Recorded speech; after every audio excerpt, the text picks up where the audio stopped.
Welcome back to ROG DreamLeague Season 8. Hey guys. We just witnessed the first game today. Na'Vi, they took Vega apart.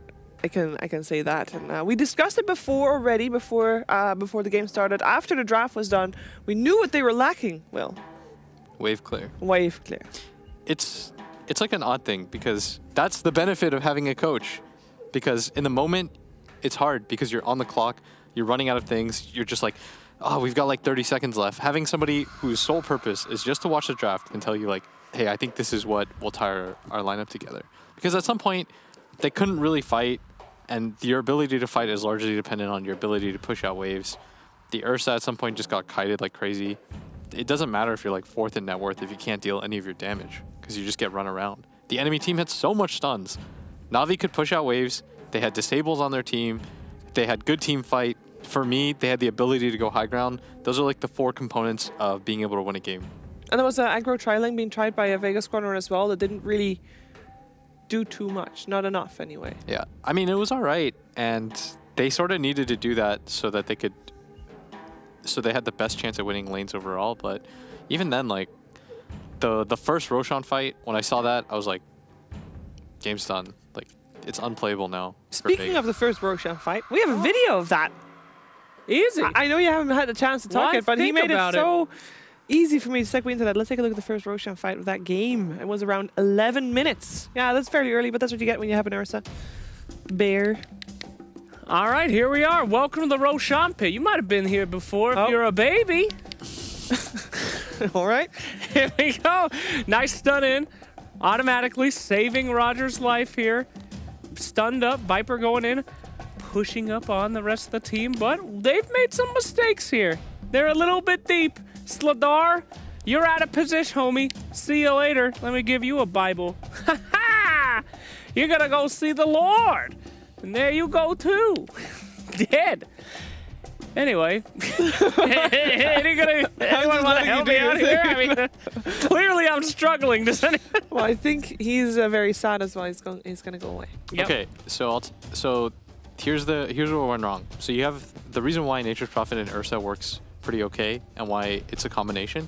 It's because the Nature's Prophet can shove out the bottom half of the map or the top half of the map, which you saw he was doing in the replay. If you go back in the beginning, he's pushing out top wave. Yeah. So if you have somebody pushing in top wave that can instantly TP the fight, you think to yourself, maybe Na'Vi isn't necessarily going to take this fight 5-on-5. But Vega was very impatient. They felt like they have... we've got like Slardar ramp and stuff like that. We need to take this Roshan like right now. We can take it really quickly. And this is the next Roshan fight, by the way. Yeah. So in the second Roshan fight, like at this point, this is the 32-minute one. Yeah. This one's like, in my opinion, this fight was at this point the game was already really difficult because once you lose the first Roshan fight, you automatically lose like a large portion of your map control. So you just can't do a whole lot. So when you have Nature's Prophet though, you push out top wave. You have to deal with that as a Dota team. Yeah. But if you're not patient, what ends up happening is they'll take the fight anyways, and then that top wave being pushed in doesn't mean a lot.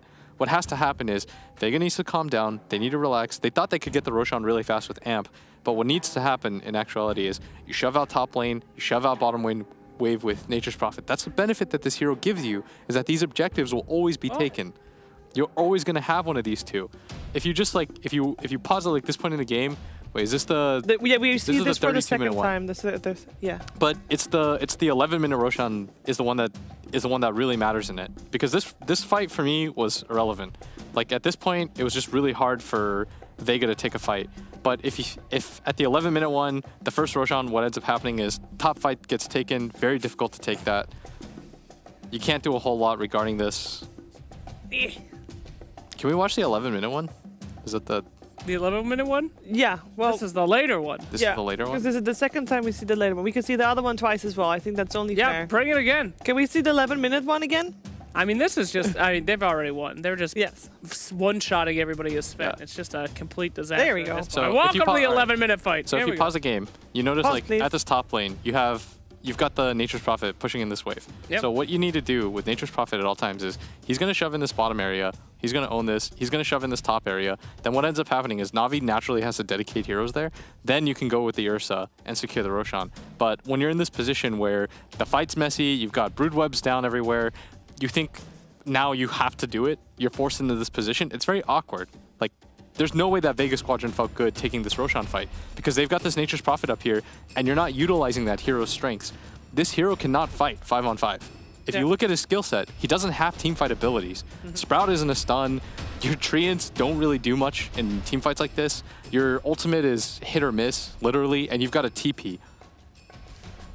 So in terms of actual teamfight abilities, like, you don't provide anything. Like, he's still up here during the large majority of this because he can't do anything. Like, he's up here in this fight, his entire fight's taking place. Like, what is he meant to do? And Na'Vi has the great high ground positioning here as well. They have full control over this fight. Yeah, this is just a classic case of you're not utilizing your Nature's Prophet, so the fight is really difficult. Yep, and that's why they got split up so well, harshly, and they lost it so completely. It was pretty much the 4-on-5 scenario. So there you go. Misuse of great heroes, says Blitz Dota. And this is also, so this is a scenario we're going to say this was a drafting error.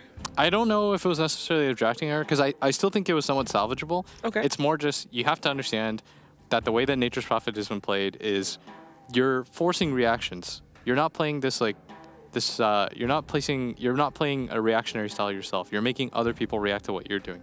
I'm shoving in the wave. Therefore, you know that one hero on the map is showing. Therefore, my team can take a fight and I can instantly be there whilst pushing out a lane. This is the advantage that this hero will always give you. And if you don't abuse that, then there's no point in picking a hero like this because this hero can't team fight. It's so mediocre. So they had a okay draft, but they used the draft wrong.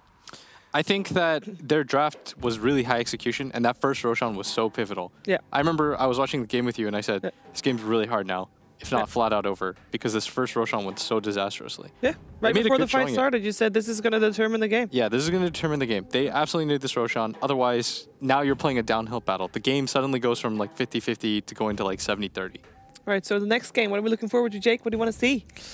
I want to see some heroes that have the ability to kind of reset. I feel like that's one thing that they had bad in that draft too. The Ursa pick at the end, it was a very all-in draft. Everything had to work. Vega's a very good team. As long as they know that they can adjust and they can take a step back and take fights in the ways that they want to. So a less all-in draft. I know this is CIS Dota, but... Might be too much to ask, but we're going to find out. It is time for the draft of game number 2. And I believe we're ready to head over to the War Room. War Room! Hello! Are we? Hello. Show me a war face. What do we got? I've already done my war face last season. You don't get another one? I was asking Owen. Oh! Okay. It's not all about you. That was last Fog. season. Okay. We gotta come up with He new did one content. last season too. Yeah. You did? Yeah. So. You Probably. remember? That was I like remember exactly 6 months what it ago looked or something, right? Ah, it's a couple of months. All right, tell me what you're going to put in that band table then. like. There's an AA, A there's a Night Bane. Stalker, and a Bane. A Bane? A Bane band. They're not playing against Cinder and what they're doing. It's a highly picked hero amongst these teams as well. Ah. What was the last one? Earthshaker? Earthshaker, right? Yeah. And then the Clockwork gets picked. So if they ban AA, can they just open Necro here? They Oh, they could, couldn't they? Yeah. Here you go. There's Get the clock. Necro through. 10 seconds remaining. Where's the Shaker? Oh, the days when Necrophos' first pick. 5 Bam. seconds That was quick. remaining. Wonderful. No, Venno was completely ignored last game too, huh? Yeah, yeah. Look at that. Teams are working around these heroes a lot better. Yep. Dire team pick. That's also, that's also a good hero if you ban AA. Could it be the Wisp Tiny again? Iron Necro, let's no. go. What is it going to be? Oh, it's Tusk. Whoa. Oh, Tusk Gaia. That's a bit of an old school support duo. I think this one's Do it. here, right? Yeah, Tusk. Yeah. Tusk, yeah. All right, talk to me about the IO Tusk. Yeah. Anybody. Will, talk to me about IO Tusk, please. Low cooldown, they want to run at things. It's curious though. Like the farm priority on these heroes is going to be a remaining. little bit weird. The distribution. I don't really like Tusk as a 4 hero anyways though. So maybe it's fine. I mean, maybe I don't know. They using the shards to push people out of cogs. Great. That's some good utility. You need some really independent heroes though. If Yeah. you're going to utilize this support duo. Because these, I mean, Tusk is okay, but he doesn't deal damage independently. Like he needs levels. He's What do you up, mean like, he doesn't? He's got Walrus Punch. That's independent damage. Yeah, but like Look in at the the early difference phases of in the game- these drafts. Like, this is completely different than the last game that they did. Oh, I mean, this is good, though. Obviously, that strategy didn't work last time. Dota's a game about changing your strat. But I mean, Navi's strat worked, and they're completely deviated. Well, I mean, that's Dota. You know, it can't be predictable, Fox. I mean, I'm happy about it. I'm not complaining. I love Jakiro on this new Screen Bomb. He just takes up the whole thing. He's like legit dragon. Third pick Jakiro is the best because the middle slot's even bigger. Oh, yeah. Is it? Yeah. Yeah. Because they're standing like a little bit of triangle, a little bit of a V. That makes sense. Enchantress gets banned out by Vega. Navi, it's really strange though to see Navi not picking their most picked heroes. You know, they were picking the Lich Void like, all of their games, first two pretty much. Then they were also picking the Enchantress or the Disruptor in the first two, pretty much across the board. They've just completely varied it from before. They bodied the Lich last game though. They did destroy that Lich last game. Chen ban. Chen ban. Doom was banned too, right? Yep. Yeah. Okay. Was the guy my seeing thing? Chen, Doom, Tiny ban as well, because that You old got that IO. one? You never know. Can't be too careful. Jakiro's a very up-and-coming, kind of up-and-rising hero that we've been seeing the last like month or so. Complexity picks it like every game. Other teams are putting it in like every role. I've seen it mid, I've seen it support, I've seen it off lane. Not safe lane, but... What's with the Doom ban? Is that sort of telling us what Na'Vi might be wanting to pick because they banned out Doom? Any certain heroes that just they don't want to play against the Doom? Chen, maybe? Maybe Na'Vi wants to have a Chen. Oh, but it got banned out. I mean, right. they did ban it, and then the They Chen did got ban banned. it So first. I think that that could have been what they were. I think that's what trying they'd for. wanted. Yeah, yeah. So we said they needed independent heroes that didn't really need too much help. Like Puck. So Puck. See, is Puck a strong independent hero that don't need Don't no need help? him. Don't need helps. So is this an offlane Puck or a mid lane Puck? Ooh, I mean, G and Outlook can both play it. Yeah. Can't they? I think probably more likely to be the offlane puck, isn't it? We don't more so than a mid puck nowadays. I mean, sure, can work in both. Na'Vi. Yeah, I mean, Ooh, with the Ricky though. I don't know. Huh? I don't know what's happening. I'm Actually, gonna I'll put be offlane honest for here. now, but we'll see. It could Will, totally do you go know back. what's going on? Is this a pub game? I think Ricky's pretty good against Wisp, and he's great against Puck. Yeah. Yeah. But as an option right now, it's a little bit weird. It's a little bizarre. Yeah, because I guess the cool part is you don't know if it's the 4 or if it's the 3. That's kind of where I'm like, I don't really know where to put him. I'd imagine he's not a core. I'd imagine that's an offlane It's clock. probably just gonna be Saneko yeah. is going to be playing the Ricky, I imagine. Like right now they've got yeah. they've got like 3 heroes that like kind of fulfill the same role for me. They've got like 3-4 positions. And a Bristle pick? Bristle Eye is pretty nice. There's no burst on Na'Vi right now. So Not yet. They've Io got 2 Bristle's heroes to pretty fix good. it though. Yep. Plus Ricky hits his back. Yeah. That's nice. Oh, good one. Yeah, Bristle Io, one of the more classic combos. I've never seen that combo lose before. Yeah, me either. Apart from maybe Except for today in a pub when We didn't even get to play Bristle Io. That's all I'm going to Hey, say. who? oh yeah. Dude, you wouldn't tether me. You kept tethering this DK. Who ruined I'm not even who ruined that talking game? about Did Owen I'm ruin honestly that not game? talking about that game. Did Owen ruin that game by running from you all the time, or did Slacks ruin that game by going top to begin? Whatever. Yes. Yes. Yes. That's a great answer. That's what we were looking for here. Amazing versus Bristle. Oh, it's a good Necro game. Yeah, It's this like- is like there's great no good burst. Necro game. Yeah. This is this is like There's the, no burst. the This dream. Necro's never gonna die. There's burst. You got a clockwork. You got this guy. They're probably gonna pick a Skywrath. No, I meant maid on up the there. enemy team. To kill the Necro. Oh yeah, There's well, nothing to definitely. kill the Necro. And there's only what one magical real hero right now, the Puck, to go through Dude, the Necro's the definition of burst.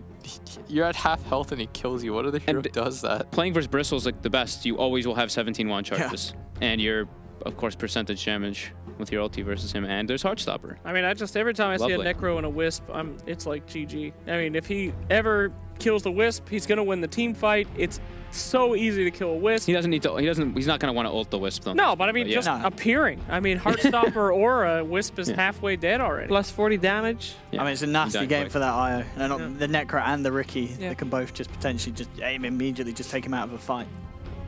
I would like to see. So we're gonna switch this, right? It's gonna be Io Bristle offlane, and we're gonna. Put Oh, you think it's gonna go aggressive? And we're gonna put right. I would imagine so. And then Puck solo safe? But now maybe they don't because of the Necro.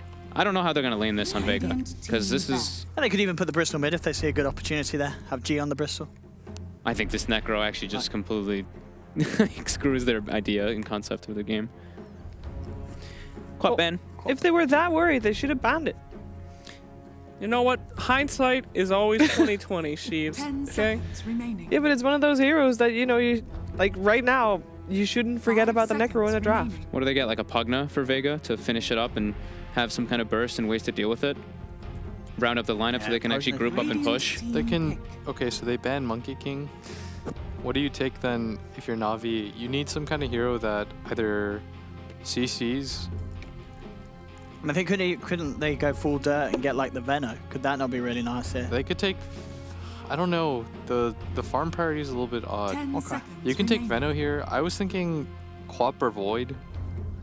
5 seconds. Quap got reminded. banned, so. And Na'Vi do love Void. You know, we sort of were banned against them. So. Yeah, they either Like- picked or it got it banned against them in, I think, like, I want to say, like, at least I was looking at like 7 games and they had it either picked or banned against them. Okay. What about Skyrat, dude?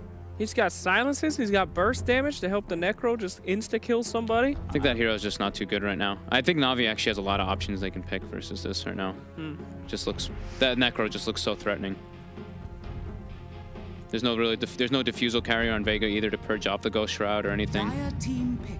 See then. Lena. Lena. Lena. So that'll be Dendy's hero, the Lena, right? Yeah. Ah, I should have said that. Shoot. Na'Vi loves to run that Lena, and again, as Yeah. I was saying, that burst damage will really help out. I mean, if she starts a fight against Puck, Tusk, or Io, Necro just cleans up, and then that fight's pretty much over. And even if she Luna. gets ahead, even Bristleback then isn't safe. Sure. Yeah. Laguna into Reaper.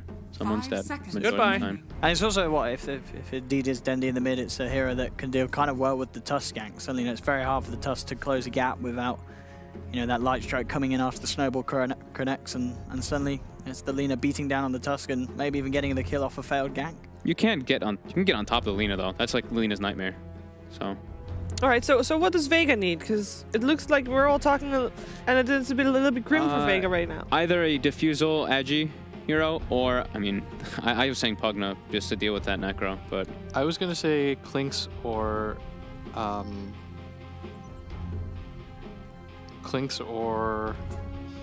YOLO the anti-mage. playing Clinks for his clockwork is it that bad? it's just hard. You know, you have to. It's not that bad, but He's a diffusal carrier. He kills all these cores pretty quickly. I'm not sure though. What about Lifestealer? Are they fans of that sort of play? Could be pretty nice there. Lifestealer's not bad either. Cloud's just kind of annoying against melee carries in general though. Like no Yeah. melee carries really enjoy it. The Bloodseeker. You may now select your Okay. heroes. Bloodseeker. What do you think? I am very afraid Yeah, who takes fights for here? Vega. For Vega. I mean, Bristol Bloodseeker and Io can get fun, you know. If they start to get them low with the quill sprays, then suddenly the G Bloodseeker has a free fight. But I think after last game as well, you had to sort of go with Na'Vi. I think I just don't know. A real test. I don't know how Vega lanes this. All right, thank you, and we'll see you in a sec. I mean, do I even need to ask? Because So I think Navi's gonna do really well this game. So that's my name can be with the Navi corner. Where do you want to go, Jake? Guess what, dummies? I know exactly what Vega's gonna do. All right. The classic Bloodseeker Tusk combo. Classic. With the Agnum Scepter on Tusk, kick after blood. You're done. Game over. You Vega know he needs to Squadron, have make an it Aghanim happen. Scepter first, right? But He'll sure. get it. Vega, I'm all in. Vega, sure. What? All right. For real? We're Why? gonna find out. No, just If kidding. these two are right, or if I'm right, we're gonna see if they can get a point Yeah. on the board. It is over to Yeah. Odie Pixel and Fox for game number 2. Yeah. Hello. Hello, are we being debated by chat? I just saw people saying there's a patch. They're talking rubbish. there's There's no no patch. It's rubbish. There's no patch. Can you not do that, chat? You very naughty boys. But anyway, we're here for Na'Vi versus Vega Squadron, of course, and we've got some great stuff coming out here. It's going to be a lot of excitement. I hope it is indeed the Siraction Slacks strat that he mentioned, the Aghanim's Tusk, kicking ruptured boys and girls, but it's probably not going to happen this game. We'll see what Vega do have in plan, though, with this Bloodseeker lineup. So and Na'Vi with, Dendy Lena. It's going to be high. So it does look like it's the lanes that we were saying. It Okay. looks like they want to put the Bristles safe lane, the Bloodseeker mid, and they're doing the Puck off lane. So I think we had it right, right? We had it right on the board That's there. what we put down, Because yeah. like, you would imagine that Isle Bristle, you're like, oh, off lane. But into a Necro, that is hell. Yeah. You're giving him infinite wand charges. You don't have dive potential either. So that makes a lot of sense for them to do this. And the Puck should get a good amount down here. It's a Jakiro and a Clockwork and a Necro. He should be able to get some levels. Navi Roger on the 30 Ricky. seconds to Rodricky. See how it does here. Getting some info and scouting out the movements. I mean, Na'Vi, of course, they did see the puckered search. They can get some sort of ideas of what the lane's going to be. We'll see if they do swap it around because of that info that they now have. Or indeed, if they do just stick with what their plan is, despite seeing that Vega have shown. Looks like they will do. And so this mid lane, we'll see how Dendi could do. I mean, Lina mid, I mean, as you said, a hero that can just get jumped on and deleted. And a hero that we just do not see that much at all. But then again, you know, Dendi, he brought stuff in like the Brood mid. That is arguably, Brood mid is more common nowadays than Lina. How do you expect the Lina to do this game? And do you like the fact that Na'Vi have tried it out here? I think the Lina is susceptible to dying for sure to the rotations of the Tusk. But that being said, there's a Riki who's going to be there too.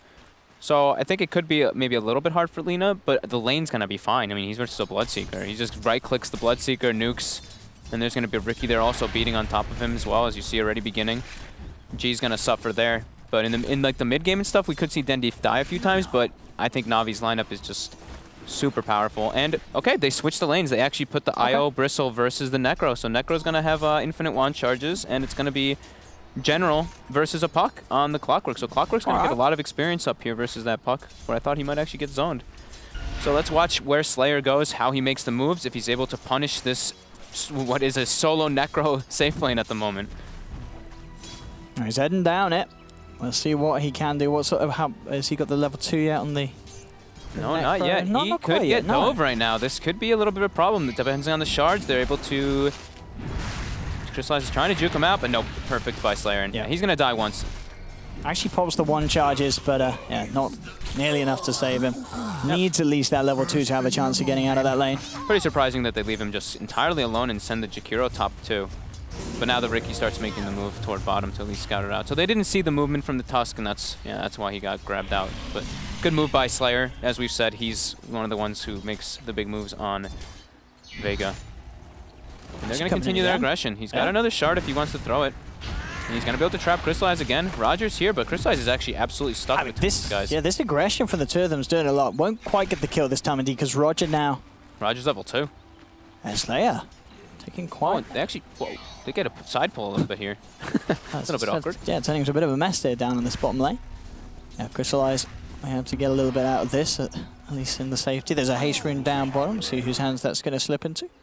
Looks like Zayak will just take it here for the team. Fills his bottle back up. Ready to go again for round 2 down bottom if they wish. G is owning, getting a lot of bonus damage from his teammates putting so much aggressive damage. So his Thirst is actually letting him do just fine versus Dendi. 11-7 versus the 11-1 Lina. Very interesting there, the IO partners. There's something like an 86% win rate in 7.06 with Tusk IO. Only over 7 games, mine. But quite the success indeed with those two. He's got a haste rune too. They can actually do quite a lot down here now. Let's see what Roger's plans are as he still sticks around, but it's of course going to hurt the XP that Crystallize desperately needs. He needs those levels on this Necro to have a chance to live these sort of early attempts that Vega's tri-lane is making. Yeah, and level 2 Tusk is going to make it a lot harder with that snowball. He's got it now. They can start going for that committal very early on. As soon as Necro shows, they can probably just roll in on him and tether.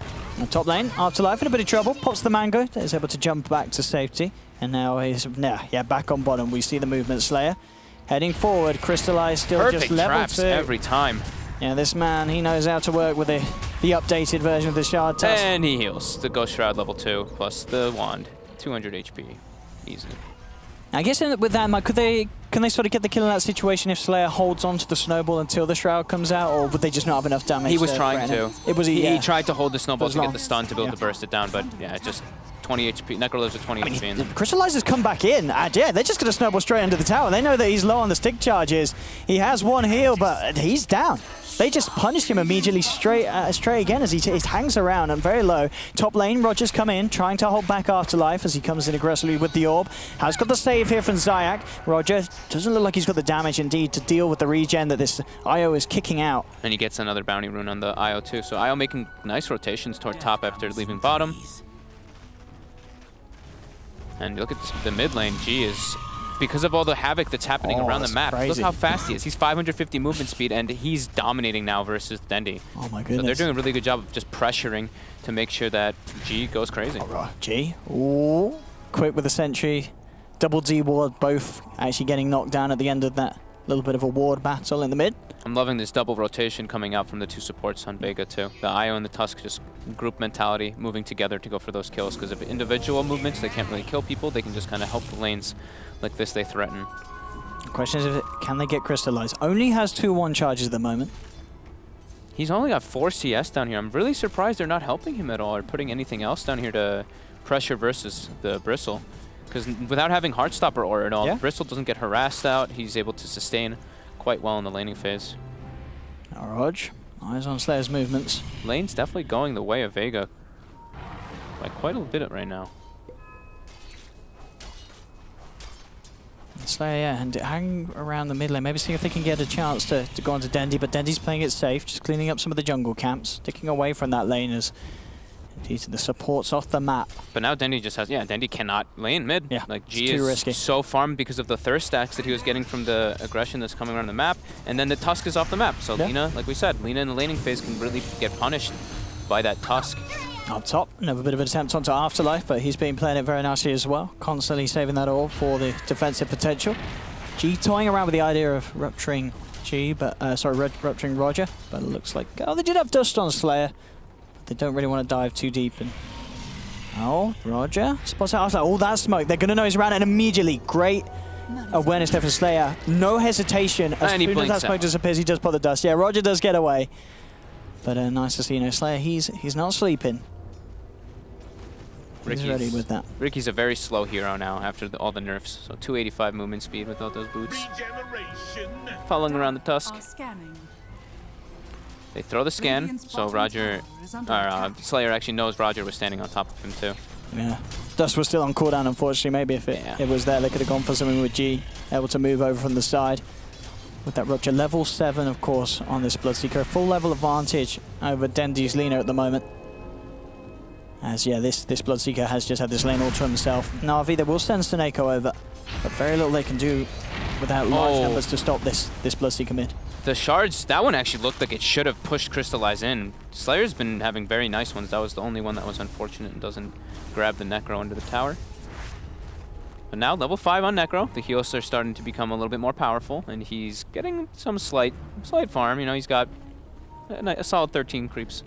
Something. He's getting something at least. I mean, and to be fair to Crystallize, he had a tough lane at the start of Game 1, and he made quite the recovery. I mean, that was on a Sven. It's quite a different hero. But maybe he's the kind of player that Na'Vi know that they sort of can let suffer at the start and just trust in his ability to make the right movements, right calls in the mid-game to come back into it. I mean, the poor guy was alone versus a tri-lane, right? So that'll happen when you get trapped up once, you're a low armor hero. Necro's power isn't the level 1. It's once you get a couple levels in your Death Pulse and your Ghost Shroud with your wand saved up. He's got 14, 15 wand charges here. Are they going to be able to stun him and keep him locked down? Nope, full heal. That is, I mean, I'm so glad that's hopefully not going to stay in the game for too much longer. It's just crazy. That burst here. What can you do? You have to walk away. Top lane indeed. They've got the silence. General. Trying to TP out, but the damage is substantial. Not making it. Absolutely not indeed. Yeah, G, with those thirst stacks, beats him down. Crystallize back to Fireman on this bottom lane, stacking those one charges up. And it's got to be worrying when you see that sort of, the fact now that you send 3 heroes down, Wand, Ghost Shroud, you can't kill him. These 3 heroes just simply don't have the control as well to deal with him through the Ghost Shroud. Yeah, as we were saying from the draft, why Necro was such a good hero here. There's just not that magical burst. Yeah, not the magical burst, and they will always feed him. He will pretty much always have 17 wand charges. Dendi now, with an Invis rune. They are pinging him out, though. They know exactly where he is. They're pinging right on top of him. They had a sentry in the, side of it there, so they did see him walk through that for a moment. Yeah, all in all, Vega this game having some good awareness of the movements, despite Na'Vi having this Ricky and the Invis rune and such on Dendi as Slayer. And, of course, Zayak seem to be aware most of the time where Na'Vi are. Roger now up on the top lane, starting to bully back Afterlife. Afterlife does have the 6. Has the Dream Coil, so Na'Vi have to be careful how aggressive they get up top. Dream Coil into TPs could turn around the fight. Io's level 4. They're starting to stack up Ancients, but this is the combo that we were talking about. Less like Will was saying, Ricky is extremely good versus the Puck for this reason, and if you have a cog on top, the cogs on top of that, it's perfect. Mid lane, Rupture. Into the ice shards. Very Nowhere for Seneko to run. We're going to kill in return. But yeah, absolutely. Yeah, this Ricky can set up a lot. And especially in tandem with the control that the clock has. Aloha has to be a bit careful. He's dropping below half HP with another nuke or so. He's actually in threat of the Reaper Scythe. Does have to be very careful about that. But the ancient stacks continue. Zayak has been, now they have his triple stack, so he's been doing a really good job of making sure they have that, and that's a really important thing for IOs to do when you're playing with the crystal back. Slayer, he's ROG. He's got the sentry down. He's going to pop that dust, and with G coming across, it should be a pretty freebie here for them, and indeed it does. They take down the Ricky, they get the kill. Slayer on point with the sentry placements. Quite a farmed Bloodseeker coming out. Level 10, absolutely. Treads, Midas about to be picked up. Really nice. Dendy, though, as well, you look at the net worth, and he's not that far behind, only 700. No. He's just been farming jungle. He's gotten Ancient Prowlers as well in the Ancients. The just dream lovely. Yeah. Just lovely. I mean, and this is what we saw from Dendy in the last game, really. You know, he had this lane where he wasn't able to find everything, but he's very good at sort of dipping and diving out of the lane, dodging potential ganks, keeping himself safe, and absolutely utilizing whatever half of the map he's on in terms of the jungle or the Ancients. And it's keeping him in a good place in net worth. We see Seneko / Roger ward up the air. They didn't block the Ancients this time around, but they're warding for vision. So it looks like they want to take a fight around when Bristleback goes for that Ancient stack. Okay. Yeah, that would be certainly a good time to strike. Sentry. Oh, we'll get the D ward. I don't know if it quite clipped ROG. It was on the high ground when they placed it, so ROG looks like he's still undiscovered in this area. Zayak and Aloha does both fairly low. Roger, of course, halfway through level 5 doesn't. Oh, he's gonna sap. He's just gonna sap the experience from these Ancients. That'll push him quite close to 6. Yeah, and look how low this Bristle's getting. But of course, the IO having that healing salve as well to make sure that he's sustained. But Clockwork rotating in as well. They get the hook shot. Hook shot, yeah, this is perfect. Smoke cloud is down. And you can see Zayak just being focused by Roger. They do have the Shrine here. Shrine, though. The tether is going to do a lot. And in fact, they just turn. The Quill Sprays start to stack up. Crystallize turns up. Aloha is trying to finish off General. General gets Stream caught by Afterlife. He's on the high ground. Ice Pass there holding him back. General, can he survive this? Surely not. No, finally goes down. He can't get himself away from that. And indeed, just always a risk fighting around a Shrine, especially when it's a team with an IO, as you saw there. You just cannot kill IO plus his tethered target by a Shrine at this stage of the game. You just don't have the damage. Zayak may get punished for this, though. He's outside. He's going to try for relocate home. He's not going to make it. Roger jumps in, has the damage, and we'll pick up a nice bit of a freebie off the back of what was essentially a pretty bad trade for Na'Vi around that Shrine. That's pretty large there for the Ricky. Pops up to level 6. Yeah. Net worth is pretty good, too. And you see, like, what we were talking about too, IO, you're playing with Ricky, you have 1 armor, you get pretty owned whenever you get hit in the back by that hero. And just the fact of knowing there's no relocate for the next 70 seconds, that's a nice bit of a load off the back of Na'Vi. So Bristle has the Vanguard finished, more than likely building into the Hood next since he's versus Alina and Necro. No real physical damage coming out from Na'Vi besides that Ricky. Dandy.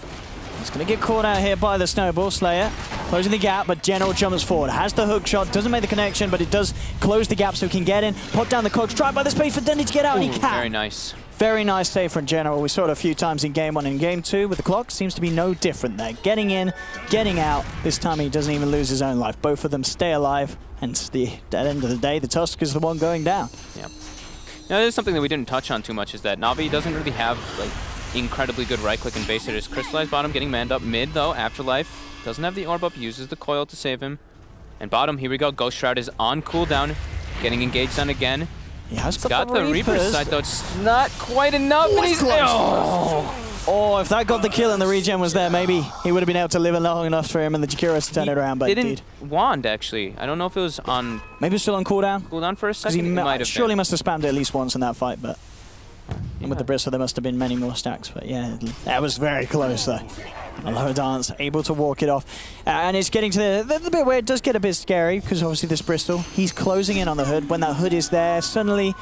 That's not going to happen again. You're not going to be in a position where you, as a Reaper, as a Necro, can step straight up with a Reaper's Scythe and get the kill. That's the Hood complete. So no longer the target. But Crystallize is going to be able to turn 2 in these fights, even when low. Nico's been kind of quiet, but he's level 7 on Jakiro. Max Liquid Fire, he's ready to hit some towers. Mid lane, Roger.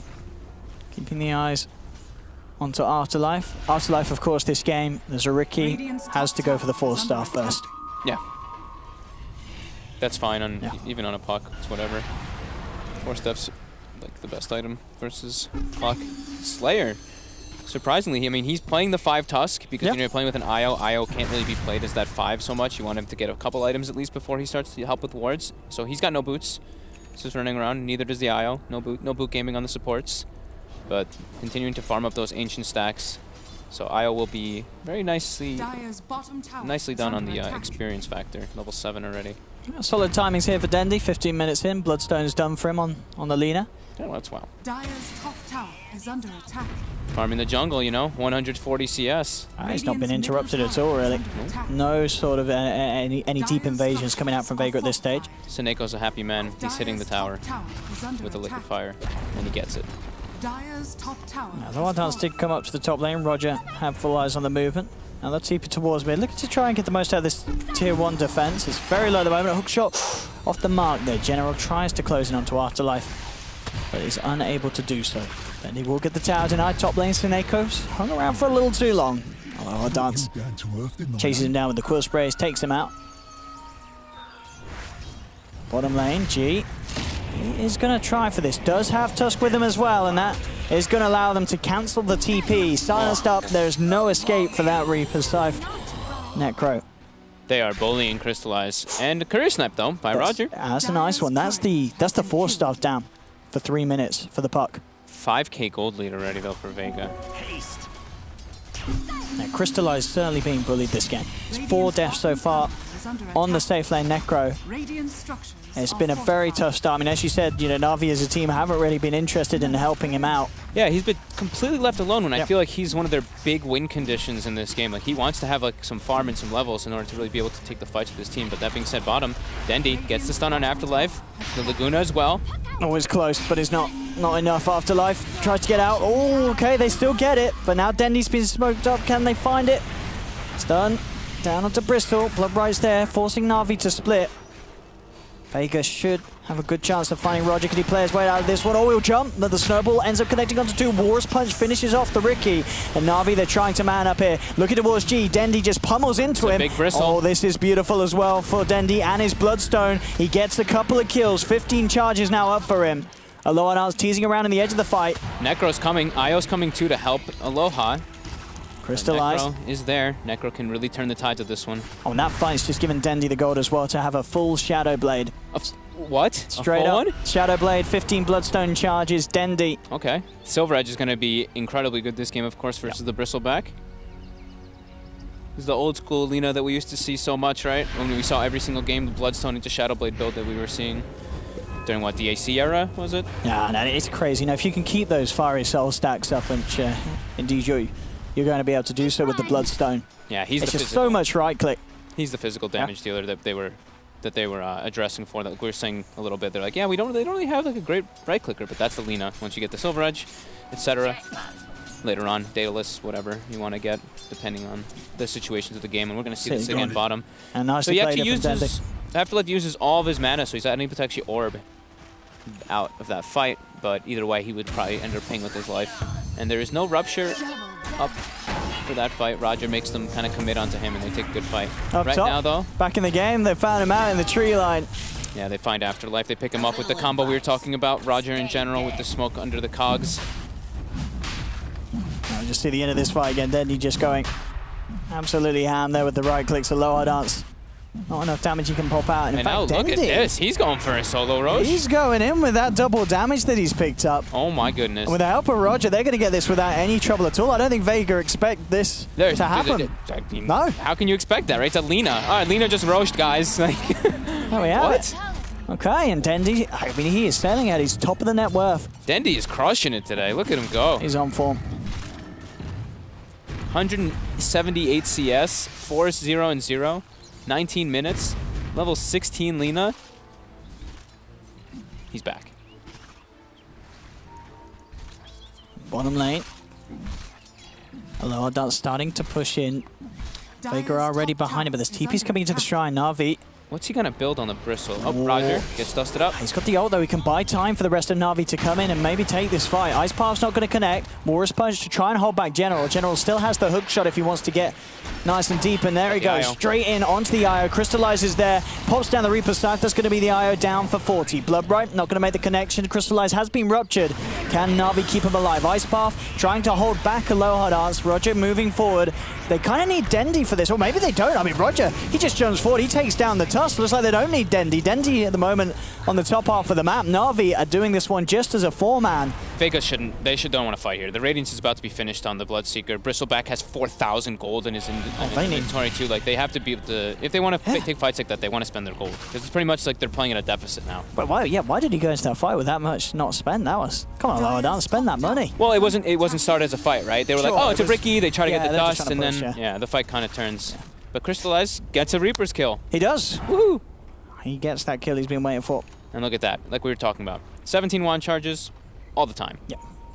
And there's the purchases as well that you were mentioning finally being done. Both the Radiance and the full S&Y out for the Bristle and the Bloodseeker. But mid-lane Afterlife, I'll tell you what, he is having a tough game on this puck.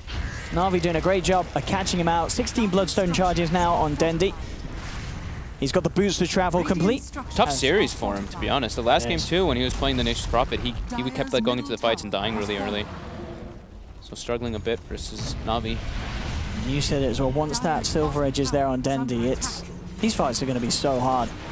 Bottom lane. Snake, this is fine. A little bit deep, but he gets a tower. You can see actually exactly what he's doing. Like we were saying, he has max liquid fire. He's just running directly at towers and just liquid firing, and they're going to get the return kill on the IO at least. Tries for the TP out. Battery assault. No chance of that because of Dendi. They're going aggressive here. Slayer in some trouble here. Ooh, just the right click. Chance to react. Oh, no, there's not. Now, can they get Aloha? That's a pretty tough target. They do have Reaper's Scythe, but with the hood and such, there's no chance. And in fact, Aloha... Too close to a shrine. He wants to come back and start and tease around with them, but with those Fiery Soul passive stacks, Dendi's so damn speedy, especially with the boost to travel. No chance of catching out that Lina when he's running away from you like that. And Dendi, straight out. Just about 900 and the Silver Edge will be complete. 22 minutes in, still at the top of the net worth, Dendi. Level 18 as well, of course. He feels, this is like such a good feeling as a Lina, where he can literally, he's permanently 500 like movement speed because he has infinite mana, so he's always just throwing spells out from these Bloodstone charges. Now he is standing underneath a sentry. It would be a massive kill if they can get it, but as soon as he starts to float away, he's gone. And now he knows the TPs are coming in. Very alone bottom. Aloha is all alone. The rest of the 4 members of Vega are over on their half of the map. The question is if they have the catch, General. Doesn't get the hook shot to the that works, but it works. It absolutely does. He still gets in range, gets the battery assault. Dendi actually picks off the IO as they're coming in. Look, Dendi's just saying, you can't come near him. He stands on the high ground, forcing the back, pummeling into Afterlife. Looks like Dendi finally will go down, but he's got the Aegis. Na'Vi, they're ready for more. Shards are there, but Roger quickly jumps over the Igloo. Cloud is down to Slayer. They do have the Shrine. Na'Vi will hold back. Na'Vi's... Well, I say they'll hold back. Dendi, he's ready to go up, potentially. They know that the Shrine's already been popped. Afterlife does manage to juke out the stun. Ice Path makes the connection. In fact, with the Reaper Scythe, they're holding him down. It's not enough damage, though. Jumps out. There's the Bloodbright with the Dream Coil. It's going to get the silence out on all 3. They'll take down Dendi. Necro trying for the TP out. Crystallize will escape, but the rest of Na'Vi don't look to be as fortunate. So Nako's down. Vega striking back. Shards won't clip Roger. He'll get away. Na'Vi getting a little too ahead of themselves. They're trying to fight up into the high ground like that. It was just a recipe for disaster. Being on those steps with Dream Coil, with Bloodbright available, it's such a hard fight for you to take. And in fact, now Roger could be in trouble. They've got the dust, they've got the vision. He'll try and run himself away, but the balls from the arrow are flying through. He has the ult to buy himself sometime, but he should certainly be going down as well. Vega. Midas is up. Oh, that's a painful. Oh, poor Roger. What happened there, though, I think it was a little bit of miscommunication. I think Crystallize thought that Laguna was up, because if they have instantly burst the puck there, they can't Dream Coil, they can't set up the Bloodbright, and they're all able to kind of retreat. So that seemed like it was maybe a bit of miscommunication. Even though they did a very aggressive move, it just seemed like they had a different idea of what would happen. Like Reaper Scythe plus Laguna would probably get it. And the puck kill. And with that, he can start to get some of that momentum back. I mean, now it's only a 1k gold lead for Na'Vi. Big gap being closed there off the back of that fight. Vega take the tower. And in fact, Aloha Dance, he's looking to move in onto Seneko. General's there. will be Dream Coil, but Vega back off. They don't have the damage between those two to fight that Blade Melt clock at all. Silver Edge complete for Dendi. Navi up towards the top. Oh, Slayer pops the dust, trying to get Dendi there, but Dendi saw him for a second, backed away. They have been scanned out though. Vega know that Navi are here. They've got a Ward and a Sentry up there waiting for the Ricky. Roger still has the Midas up. Oh, Rog, come on. Seneko taunting Aloha and then TPing out. Oh, yeah, Roger's now popped the Midas. And then getting very deep wards. The beauty of playing as Ricky is you don't reveal yourself placing wards, deeper sides of the map. I think if you're Navi, really, there's no point trying to fight until Crystallized has his radius. His Radiance. As he's very close to it. Yeah, he's Relic Gold. He's got good levels now too, level 15. Once he gets level 18, that's like the big, of course, you get the 0.9 damage Reaper Scythe, which can be extremely nice, because at least you have the Veil to kind of counteract the Hood. Roger, gonna get a courier snipe here. He's looking for it. Yep. And he's got it. Structures are fortified. Top lane. Dendi. Is that 2 or 3 courier snipes from this game so far? At least 2. That's a couple at least, yeah. Dendi, the reload's coming. Another dust pops out. He's gonna have to suicide. He's got to kill himself. Yep. He does. He did it.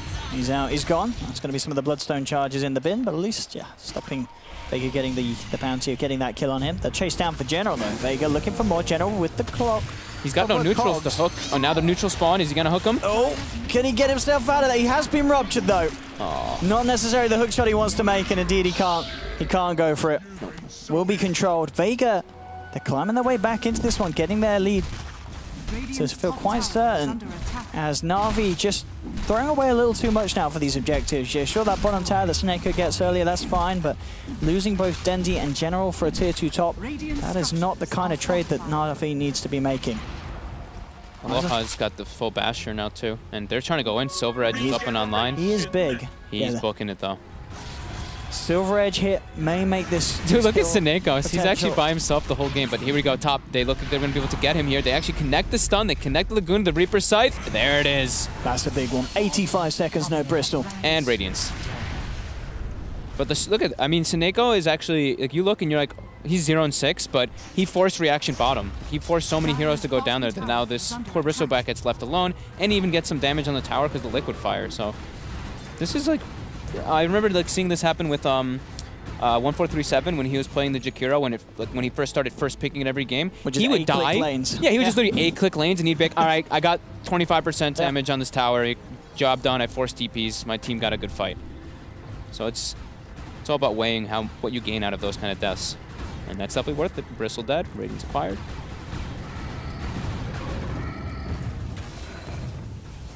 Roger. That's a very low IO. He's also safe from behind the tower. BKB now done for G. And building quite defensively as well. He's got the Lincoln Sphere queued up. Wants to make sure that he can stay alive for as long as possible in these fights with that Radiance. Oh, up top, Roger. Looking for the IO pick off, and he gets it with the ult. Takes down Zayak.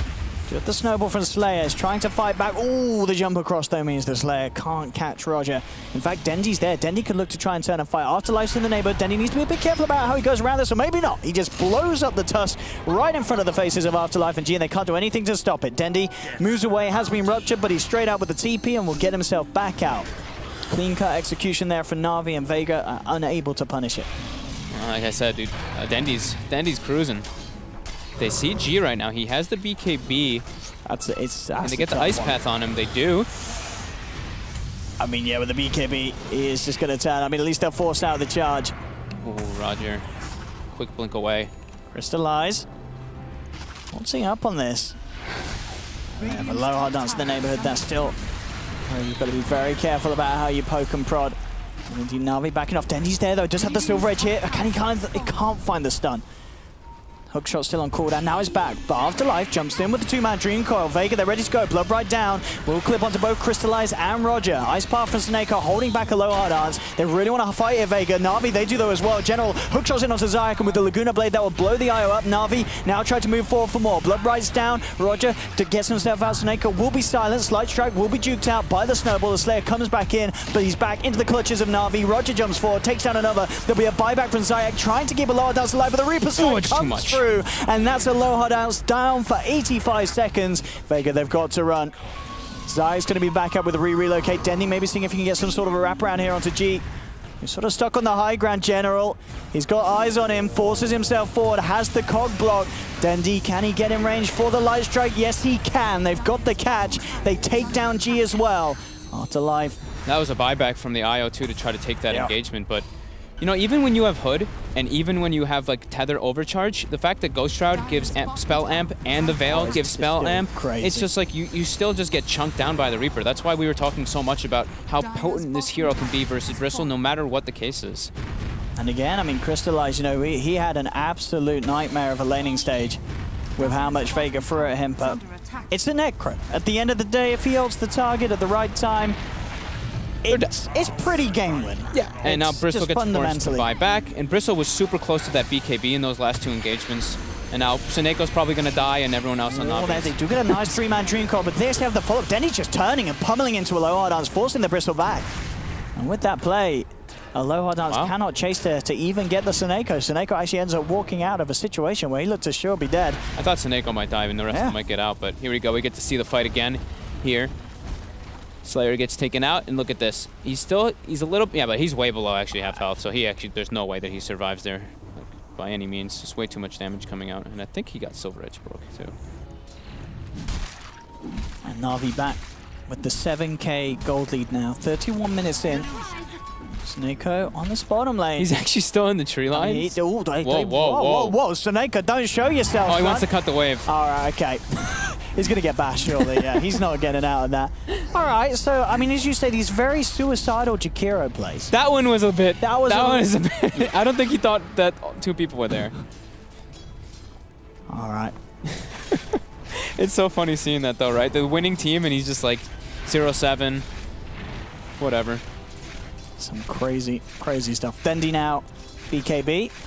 So he can feel a little more confident to just stand his ground in these fights, not have to worry about these AoE silences really coming out and such. And he can just sit there on the front lines. In fact, he's looking towards mid lane, him and Roger. They need more for that. They need the Necro for the Bristle. They now have Crystallized too, so. But that doesn't really look like a great fight. Roger sees everybody there, and General's not in the area either. And he's like the really good way of catching people. Full Diffusal finished up now on G. They're going to actually be able to purge off that Ghost Shroud. Maybe get some chase kills with it too. But man, I don't think I've ever seen Sayoma this poor, right? On the, when he's playing, because normally he's playing the 4, right? But this is a 5 tusk, so he's not able to get items. 1,500 net worth. The IO is the one who needs to get all that gold to be able to do it. But he's also not really farming too well in the IO, having to buy back, dying multiple times. It's a rough IO game. Some nice rookie play from Roger as well. I mean, not only is he very, very farmed, he's been getting some incredibly valuable information for Na'Vi throughout the entirety of this game. And now, Na'Vi. He's so high level on the Riki. I mean, he got this Midas has done absolute wonders for him. Experience talent, but that's at 15. He's like, he's almost level 20. He's nearly the same level as the G Bloodseeker. And, you know, G had a Midas as well. But yeah, that talent certainly helping out. With 20 on G, now he's 21. Now into the pit. Na'Vi go. Can Vega do anything to stop this? They have their ultimates available. They'll spot it out. They know what's going on. Cloud's there to stop Slayer from getting in with the shards or the snowball. Vega do have a lower dance on the front lines. They really do want to try and stop this, and in fact, Afterlife jumps forward. Does get the Dream Call onto 2, but they're still out of range of the Blood Ride. Denny pots the BKB, holds his ground. Mid lane getting focused. Trying to go hammer onto Crystallize. They'll snowball in. Crystallize heals himself back up. Io's there with the tether onto Slayer. Dendy's already been brought down. There's the Reaper Scythe. Na'Vi will find 1 kill in return. Roger turns towards Slayer, gets another. Crystallize still alive in the midst of his all Ghost Shrouds, but he gets taken off by the Diffusal Blade. Vega hitting back incredibly hard here. Roger, can he survive? Is a nice hold from Seneca, doing a lot of damage. General comes in with a hook shot. In fact, G can't get himself out of this. The low down's still up, but he's getting kited around. Yulzed up. They do lose the Riki. Only 2 alive on both of these sides here. Afterlife and Dendy's up soon. That Bloodstone. Back in. General, cogs in a couple of seconds for the control. Afterlife's up to the high ground. They do have a shrine here, Vega. General now being turned upon. A bash would do wonders for a low dance, but he doesn't find it in the first couple of hits. Takes up the cogs, jump across them from Afterlife, but in fact with a blade mail, Afterlife's got to get himself out. Throws down the orb. Rocket will connect, but Afterlife will keep himself alive. So a very scrappy fight. Both teams losing 3 members there. The biggest difference being the fact that Aloha Dance doesn't go down at all. He does keep himself alive, but overall, Na'Vi's still the one's more confident. Straight back into the pit. And the question being whether Vega can actually go in for a round 2 before Na'Vi and Dendy can claim the Sages and cheese. The shards from Sayoma there were like beautiful. Gets the rupture on Dendy. Dendy gets focused down. The Bloodstone pop heals Crystallize. That's actually what initially got the heal off on him. But that newly picked up Diffusal Blade from G, able to burst up the Ghost Shard, they can actually focus fire him through those, whatever the heal is called now. Sadist, I guess we could still call it, the Sadist heal charges from the Death Pulse. Here we go. Looks like Vega do want to go for round 2. Yeah, Na'Vi being very careful about how they go about this. Roshan is so low. Down to about a fifth of his life. This is a big fight for both teams. They need to secure the Aegis. Who's going to go in first, though? Seneko with the high ground. Afterlife keeping the middle lane pushed in whilst this is all going on. Both teams having all ultimates available. Rogers wants to start the fight. Oh, but there's a sentry down. He's been bashed up, does get the ult off. Slayer being brought down low. Zayag with the tether. There's General. Straight in the midst of it all with a hookshot. Gets 2 in the cogs, allowing Seneko to lay down the combo, bringing Zayag down low. That's going to be the IO getting popped. G pops the BKB, turns towards General. Na'Vi, they're back in the pit. They get Aegis onto the hands of Dendy. And now General, he's playing around with them. Finally goes down on the clock, but jump forward. Laguna Blaze there from Dendy. Brings down the Bloodseeker. Nice Vega, shot. they've lost 2. Roger being turned back upon by Aloha Dance, has the vision, bashes him out, will claim a second. 2 for 2, but Dendy continuing to chase. Silver Edge hits there onto the bristle, but he doesn't have the control, can't quite find the stun. Will pick off a casual courier on the way down. Looks towards Slayer. Slayer with the snowball, dodges the last CS, punches Dendy up. Can Slayer get out? He can't. Dragon Slave from Dendy's enough to secure the kill. Na'Vi, they take the fight. They have got that Aegis in the hands of Dendy, who immediately boxes down to the bottom lane. Racks are exposed. Pressure is on. G has the buyback. He commits it, looking to get back involved. Sticking Napalm onto Dendy. Has the Lotus Orb on him from his teammates. BKB as well. Bloodbride's not going to do much. Reaper Scythe nearly brings down Aloha, but he still survives. Zayag's there with a heal. Aloha's brought back Dendy, keeping confident back up to the high ground. The heals there from Crystallize, sustaining Na'Vi for this. They brought the melee racks down low, but they do have to respect the fact that Vega, they have 4, Na'Vi just 3 here. Dendy got stunned by, what, the coil broke? Because I think he had BKB active, or maybe he popped right after. Oh yeah, coil ags, yep. Just making sure, because he was trying to turn and get the Silver Edge hit onto the Bristleback, but wasn't able to. Oh, and that light strike from the high ground Afterlife. He didn't expect Na'Vi to still be around. He just gets straight up combo by Dendy. That's a gem too, down. And G has had to pop the BKB. In fact, Dendy could chase him down. Look at these right clicks from the Lina. Really forcing G all the way back, even further down. The Ice Path connection onto 2. Zayag's gone. BKB from Aloha Dance is popped. He's trying to get himself out here. The lifesteal helping him a little bit from the Talon. Can he actually get out? The cogs, it's actually stopped Seneko and Dendy being able to chase him. So General kind of blocking the path for there, even if they weren't laid down. Maybe questionable if they could have actually caught him, as he's just a little too speedy with the warpath. He chat-wheeled the whoops, you know, he knows he made a mistake there with the cogs. It was a slight mistake, but they still are able to claim the racks, and 16,000 gold lead for Na'Vi, forcing tons of buybacks. It's looking very good for them. They still have the cheese, they still have the Aegis, and Crystallizes very healthy. And look at this. Look at this. Diving in deep. General straight up spots G out, goes in with the hook shot, and that's G gone for 90 seconds. No buyback available on this Bloodseeker. Aloha Dance doing his best to try and keep General and Dendy away.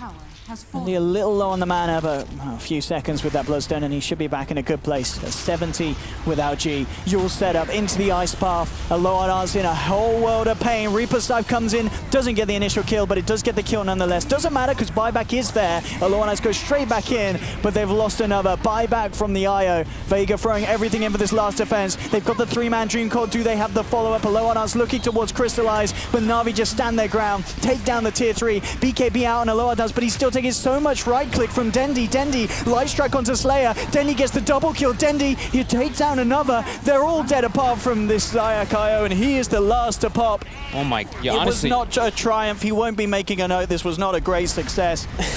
Vega are out in this series. 2-0. Na'Vi.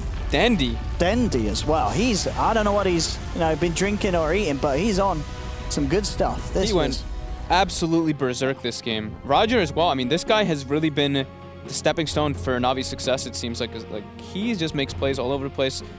That was just really well played, well coordinated by them. They had a struggle in the laning phase, of course. Vega was doing an incredibly good job, but then Dendy gets Dendi gets that massive kills bottom, buys a full Shadow Blade, finds a DD, gets a Roche by himself pretty much, and then it's Navi's game completely after that. It was very impressive, very well done. Absolutely. 16-3-10, Dendi on that Lina. And yeah, Crystallize, as expected from a Necro, really. You know, he suffers at the start, gets those big ults in the mid-game, and suddenly, despite how well, you know, Loardance had a pretty damn good game on this Bristol. You know, he had all the right items, he was quite a threat, but it just wasn't enough at the end. You know, the control of the Silver Edge on Dendi, as you mentioned, doing so much. But that's it. We'll be able to bring back in the panel, guys. Dendi, this is the Dendi we all know and remember and love, isn't it? This is some top stuff from the boy. This is Dendi on fire, is what that is. Hey, Lina jokes. We're in. I didn't even intend that, but sure, I'll go with that. Thank you. That was a good one. Thanks. We'll have you back for the next series soon. But yeah, that was Na'Vi 2-0. They get 2 points on the board. And the start of the game, I really thought Vega, you know, they managed to shut down Crystallize. They shut down the Necrophos. They did okay. If you looked at the net worth, top 4, 3 of them were on Vega, and they looked ahead. Just Dendi was in there on the top as well. But Will, what went wrong for them? I don't know. It's a bit complicated. There was like a bottom fight where I felt like it should have gone a lot better for Vega. And then there was just continuations of fights where they just didn't really have as much lockdown as they needed. Like they have this ability. They have Blood Right, which is just gonna drop on the floor. It's supposed to silence some people. It's great team fight ability. Yeah. But they don't really have setup for it aside from Puck's ultimate. And even then, Na'Vi just did such a good job of kiting. Like they talked up Dendi a lot, and kudos to Dendi. He played that game phenomenally, but it was the rest of Na'Vi just always being in perfect position. The way that the fight started every single time was the same. Roger is in the middle of everybody, being as annoying as possible, just like hitting from afar. You've got an ice path being casted from max distance. Then you have General who had like 2 items the entire game, but he still caused like the biggest disruption in all of the team fights. That just completely stunted them. They couldn't really do a whole lot as a result of that. Vega, once again, they run into this problem where they just don't have enough team fight. And then the game just snowballs, one fighter after another, keeps continuing to go wrong, and eventually Na'Vi takes it. Yeah, Vega made some big mistakes. Tusk, of course, does not get the Agnum Scepter. He did not rush it. He was trying to buy wards. First mistake. You can't buy wards for your team. I've seen you not, so I can take that. And I win the games because you got to build that Ags as soon as possible. I mean, the winning combo just wasn't there, so a bit disappointing from Vega. Let's take a look at the replay that we got for you to, well, dissect that a little bit more. Damn! All right, we're just going in on this replay. 16 minutes into the game. Boom, this kid's just dead. We just start off. Puck gets completely bursted down by Miss Lina, who's going ham right here. If you look at the minimap as If you look at the minimap as well, you can see that there's more people from Vega coming in, but Na'Vi is already here. They are already outnumbering Vega, and they will outnumber them to come because the only one that's missing for Vega is Io. I mean, this is what Will was talking about. You know, you got Dendi coming in, and then from 3 different angles, you have Na'Vi just coming in. Look at the split right now. Yep. Nobody gets hit by that. Yep. That's your team fight. Roger's fine. He does get dusted, but he goes under, so he's fine. Just buying time for his team to come back to cover that distance again. Does end up getting killed there by Matsuoma, but that's fine. Great hookshot. By the way, I love seeing General on Clockwork. I know he's mostly known for his Batrider, but his Clockwork is fun. Yeah, man. I mean, just look at how that team was able to disengage and then re-engage. That's what Vega didn't do right last game, and Na'Vi just showed their mastery of it. I mean, they took their time out, then they go back in, they finish it up. It was really beautiful, and it was a lot of teamwork. Bristleback doesn't even know what to do. He's still alive. Who cares if he's alive? He's Bristleback. Just walking around, blowing his nose. It was just a lot of patience from Na'Vi. In the past, I felt like Na'Vi's problem is they didn't really know how to approach fights, like the previous iterations in Na'Vi. And in that regard, team fights nowadays are so important. Like, that goes without saying, but especially nowadays, like, you need to be able to close out these team fights. The best teams are the ones that kind of just, like, move in and out, you know, as like one hand, as one team. But Na'Vi showing right there in that team fight alone, that's the fight that I was talking about, by the way, at the bottom right. It exemplified like the difficulties of Vega Squadron's lineup as well. They just can't deal with the debate. You know, you go in, you go out. You can't really chase because you've got this one ability. You have a 5-position Tusk who, at the end of the game, had 0 items. What is he supposed to do in these team fights? Whereas you have Roger, who's got like 4 items. You have this Jakiro that's constantly just laying down suppressive fire. Makes it incredibly hard for them to engage. There it is. Ooh. I believe we are talking to Havost. Hello. Hello guys, how are you doing? What? Good. Hello, Habost. It's been a long time, man. How you doing? How are you? Good, good. Watching some good Dota, you know. Navi versus Vega. Yeah, Watching congratulations. Yeah, thanks. A lot of work we did. I mean, after bootcamp, we went for 7 days off. We didn't play Dota at all together, and maybe that's what they needed to make some good moves. Yeah. And I'm happy with it. Yeah. Hey, you can help us out. We talked about coaches earlier today, and I want to know what your take is on being allowed in the drafter booths, or in the player booths right now as a coach during the draft. Sometimes you're like, I don't hear you, but I think the question was, is it good for me that I can be on drafts with them, right? Yes. Okay. So yeah, I'm happy with that. I didn't help them at all during the draft, but since that rule came out, I was happy because sometimes, you know, the team, they can go on some wrong path, and I'm the one who is watching with my fresh, cold mind, and I can help them to go back to the normal path. Where can they pick normal heroes, which are them comfortable with. So yeah, I'm happy with that. And we can discuss drafts all the time. We're discussing some first drafting phase, because it's usually more stable. But then something can go wrong. People can pick some stupid heroes, and you can make some mistakes. But since now I can be with them, I'm happy, and we can do everything we want. Awesome. Sounds good. You got some new faces on Navi, and I personally don't know too much about them. Can you tell me some stuff about 2 of your new players? Yeah, I spent like 25 days with them, living in one house, you know. Give me the dirt. I pretty much know them since their birth. Yeah, something like that. I'm very happy that these 2 guys joined us, because there were not much people we can choose, and these 2 person are like they're fantastic. Yep. They want to learn, they want to study Dota, they not very humble, you know, and they are like just beautiful. They're awesome. So about Roger, he's very calm, but he always stays on his mind, and he has the good position, and he brought us a lot, because Dandy General, they're pretty calm, and we needed some guy who can make some calls and people will follow them. About Crystallize, sometimes he feels uncomfortable, but that's how playstyle is. Usually people think about Dandy a lot, and we need 3 heroes to help them, and Crystallize are suffering, but he's okay with that. I'm coming to him, giving him hugs, and he's like, okay, yeah, I'm fine now. Well, they're certainly fantastic players as well from what we just saw. Thanks, man. Is it my turn? Yeah, your turn. All right, so Navi for the past 2 or 3 years has obviously had some downswings, largely. It's been a little bit rough. How does it feel finally kind of being on the up and up and being a part of that once again?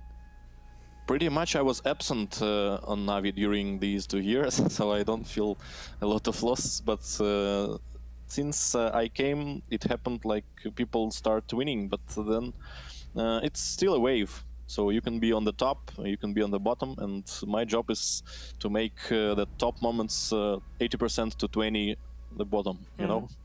So it's good to win. I feel the emotions like 5 years ago.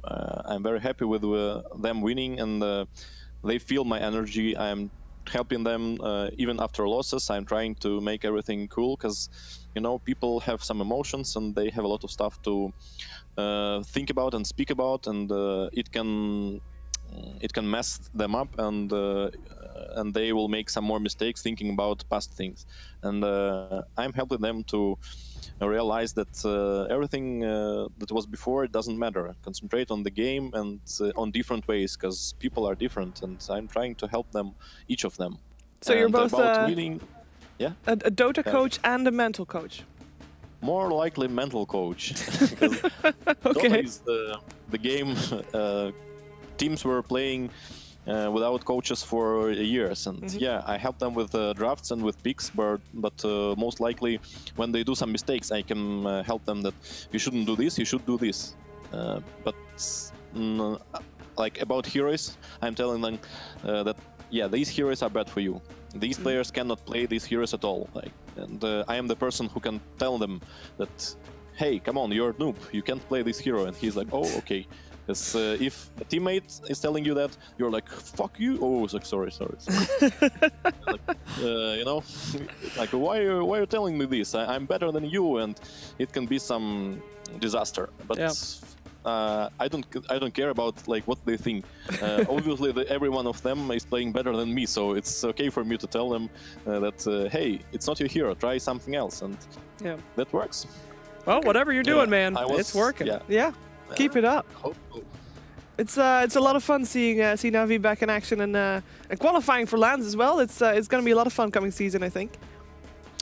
Yeah, because we qualified for 2 minors, and now it's a major, and we failed one on the ESL Frankfurt, I think, and this is the second one. So we want to qualify to major a lot, because we need to practice with all teams from all around the world, not only CIS, since it's going like this, that we're playing mostly against CIS teams, and it makes you like the frames are very close, and you don't think wise, and you don't see much strategies, and you're doing pretty much the same, and routine can blow you up. And we want to play with something like more LANs, more practice for Roger and Crystallize, because for Crystallize he didn't have any LAN, and for Roger first LAN was international, the previous one. A casual international. Yeah. Almost the same about GH, he had not much LANs, but he came for the first TI, and you know what happened. So, well, who knows, maybe that's going to happen next TI. So far, you're on the right track anyway for this major with the first series here for DreamLeague. Thank you for taking the time to talk to us. Thank you for inviting. Yeah, man, you were great. Nice talk to us whenever you want. Yeah, we're going to call you more often, just so you know. Yeah, thanks. Goodbye. Thank you. Have a great evening, Havos. Yeah, thanks. You too. Thank you. And that is Havos of Navi. So refreshing. It really to have is. somebody that wants to talk in an interview with esports. Oh, awesome. Bless you, Calling other Havos. people out? Hell yeah. You esports players suck. Every single interview was just, yeah, we did. We had a great time. So we also have out, standings. dude. Who specifically sucks? Call them out. All of them but Havos? Everybody but Havos. Everyone but Everyone Havos. but, please, act like Havos. You want Twitter followers? Havos it, all right? Thank you. All right, so Navi, they got 2 points on the board. Let's take a look at the board. Hey, there's those 2 points. You called it, Cheever. Yep, Vega, unfortunately, no points for them, but they have another chance. Don't you worry, they're going to go up against OG. So they have the chance to actually spurt ahead and be on top of the board rather than being tied with virtus.pro. They also have the chance of being the worst team yet if they get doubled out.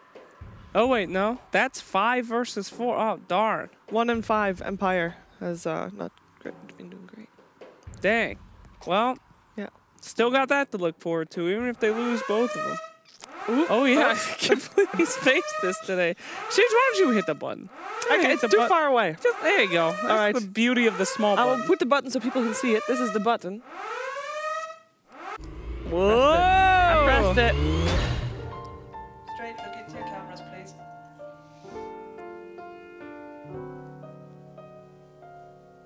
I'd swim the ocean blue and walk from Everest round to Kathmandu.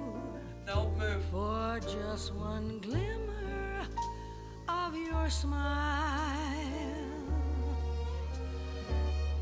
The memory of your lips and the hope I'll feel your fingertips.